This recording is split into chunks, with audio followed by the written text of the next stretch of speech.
going to do is take the fabric strips and we're going to fold it back and stitch it to the back side. Then we'll trim them off. Let me show you. Now I'm going to take the first fabric strip here on the bottom and I'm going to fold it back.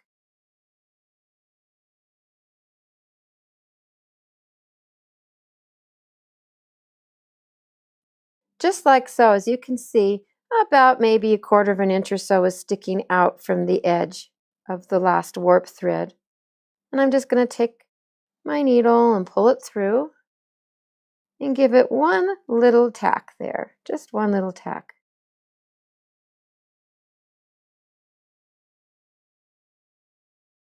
I'm going to go up to the next one. And we'll save this for later. We'll worry about what to do with that weft thread later. I'm going to take the next fabric strip and I'm going to fold it back and match it up evenly with the first fabric strip.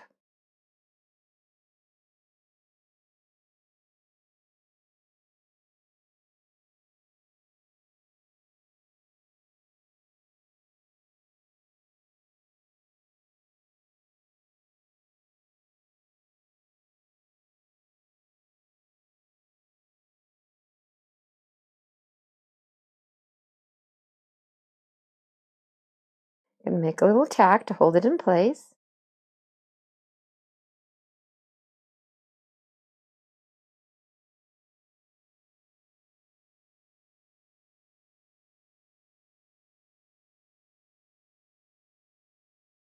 And then we'll do the same thing with the next fabric strip, except there's one thing to remember here. As you can see, there's that little loop and it doesn't match on the other side. There's no little loop on this side, so we don't want it hanging out like that. And take the next strip and fold it back and match it up with the strip right before it. Now I'm going to just bring my needle up through the bottom. Getting a little tangled there. That's okay.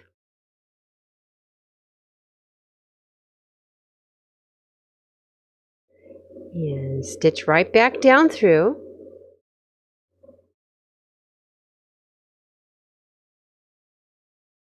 And now I'm going to just take my needle under the loop, untangle it again.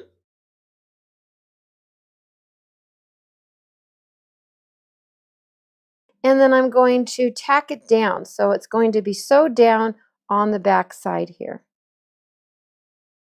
Now I want to be sure I don't go all the way through to this fabric because I don't want it to show on the right side. Just a little tack to hold it in place.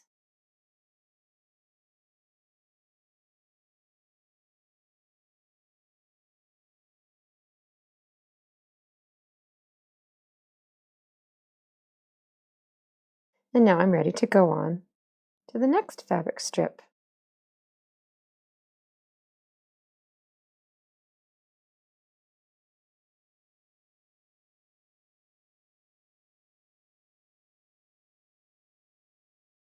Now that I'm finished tacking up all the fabric strips on this side, I'm just going to finish off the thread and tie it.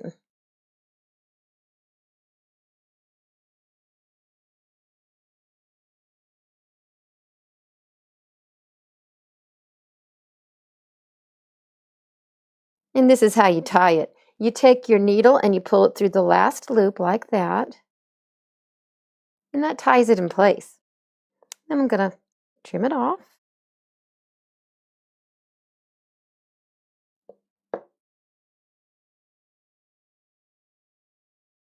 And now it's time to trim up all these little fabric strips.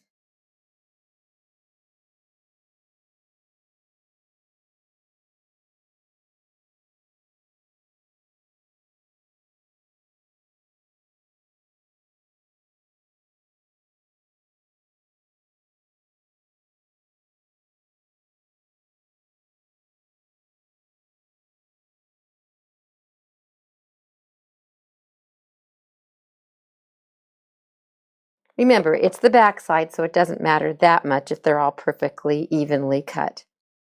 Now, the next thing to think about is these weft threads that are still sticking out. Now we've got these warp threads hanging here, so I'm going to take my tapestry needle and I'm going to just push it through one of these fabric strips that are folded back and take that hanging weft thread, put it through the tapestry needle eye, and then I'm going to just pull it through. After that, I'm just going to tie a little knot so it stays in place, like so, and trim it off. And now it's out of the way, it's looking nice on the edge, and it's out of the way and not hanging down.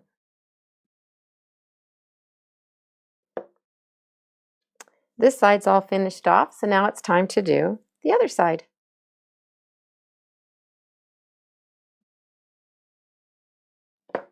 This side's pretty simple. There's no loops and there's no weft threads hanging, so it should go pretty easy and smoothly.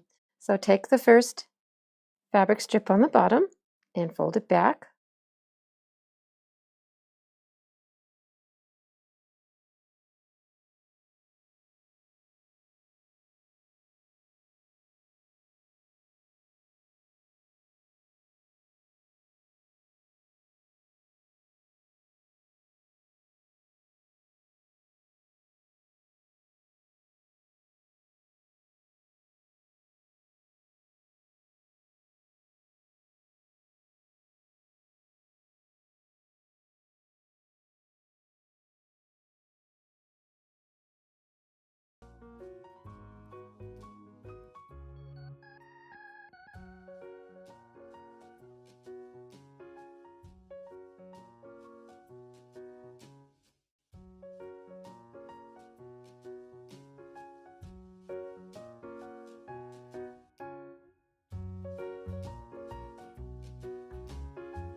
Now the final step will be to add the straws to the top and the bottom, and then we're going to add the buttons to the sides. Before I do that, I'm going to go press it with a steam iron. If you have a steam iron, it's a good thing to do. If you don't, you can get by without it. We'll see you in the next step. If you'd like to learn more about weaving, subscribe to my channel. And be sure to check out my website, The Creativity Patch. There's lots more things to learn there, and I've got some really fun weaving kits. See you there, and happy weaving!